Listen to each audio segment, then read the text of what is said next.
விட்டமின்கள் கண்டுபிடிக்கப்பட்ட வரலாறு மிகவும் விந்தியானது. 1880 ஜக்மான் என்ற மருத்துவ அறிஞர் சிறைச்சாலை மருத்துவராக இருந்தார்.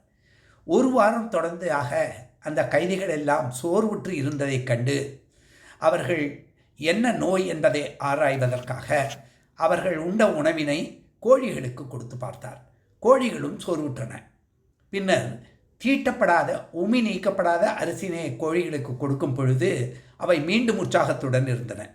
கைதிகளுக்கும் அத்தகைய தீட்டப்படாத அரிசியினையே உணவாக சமைத்து கொடுத்தார். இப்பொழுது கைதிகள் சோர்வு நீங்கி புத்துயிர் பெற்றனர். உடனே இதனை ஆராய்ச்சி செய்து அந்த உமியில் இருந்த தன்மையினை 1911 ஆண்டு ஃபங்க் என்பவர் அவைகளுக்கு விட்டமின் என்று பெயர் சூட்டினார். இவ்வாறு விட்டமின்கள் கண்டுபிடிக்கப்பட்டன.